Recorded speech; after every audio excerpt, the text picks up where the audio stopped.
Video presentation for the Project 3.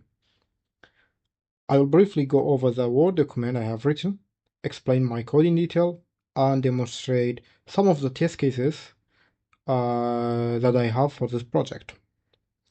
Because English is not my first language, I have written down what I need to say in this video to make my voice more clearer. And at the end, I will discuss the feedback that I have received and how it affected my work. First, the Word document. In this document, we have problem description, outlining the objective of the project, methodology, explaining how I design and implement the graph structure and algorithm, showcasing the influence scores calculated for different dataset, and finally, in the evaluation section, I analyze the performance of the algorithm using real-world examples and scenarios. The document overall is around 1,300, but if we exclude the content part and the ADLs for the both algorithm, it is under 1,200 words. And this is my code that I have written for this project. I have two files, program.cs and graph.cs. In the program.cs, this file handle user interaction and input. I dynamically calculate the number of nodes in the dataset to make the program flexible for any valid input file. The program processes the dataset, skipped comments and empty lines, and parses the edges and weights if applicable. It then adds these edges to the graph using the graph class. In this file, graph.cs, it contains the core functionality of the project. It defines the graph class and its method. It includes two adjacency list, one of unweighted graph and another one for weighted graph. And the method ensures the edges are correctly added to the respective adjacency list. For the algorithm, BFS,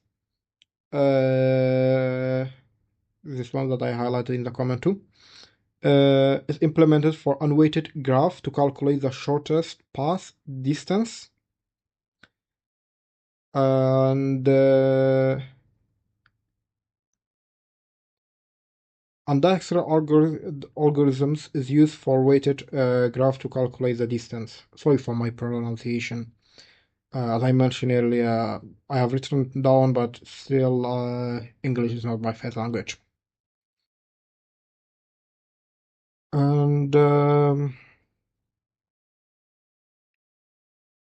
also we have this method here,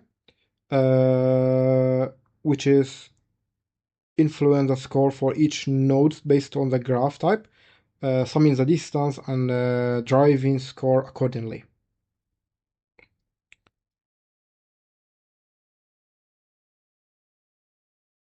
And basically that's it for the code I have for the project. Now I will demonstrate some of the test cases that I have. I have, sorry about that. Here, I have 8 test cases, 4 for unweighted graphs and 4 for weighted graphs. I will demonstrate the first one, which is a small data set. Let me copy the name of the file. Okay, let's run our program. It first asks us for the file name, and it tells us how many nodes in the file, and it also asks us if it's weighted or unweighted. In this case, it is unweighted, so our answer will be no. And it gives us the result. As you can see, the result is matching the result what we have here. And I also included a screenshot for each test cases under the table and a small explanation about them. If we demonstrate another test case from the unweighted group, we can do the number 4, the biggest test data set that we have, which I got it from the assessment brief, a link that was provided in the assessment brief, and I downloaded from there. Let's run our program again.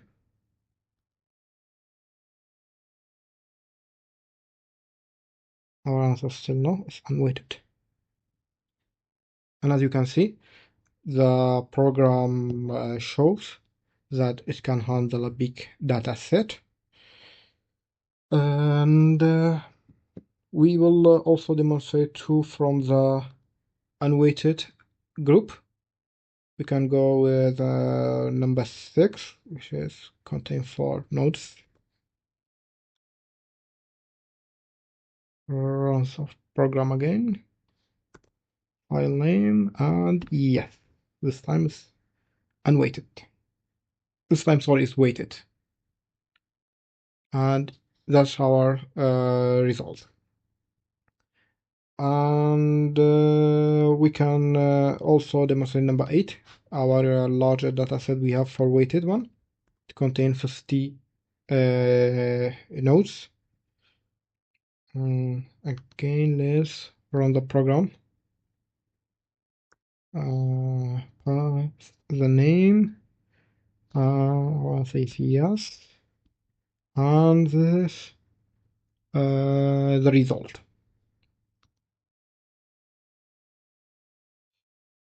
And that was the test cases in the evaluation section. And lastly, we have the formative feedback.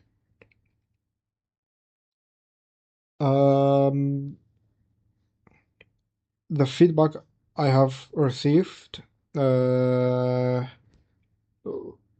first one was about the word limit in the original document.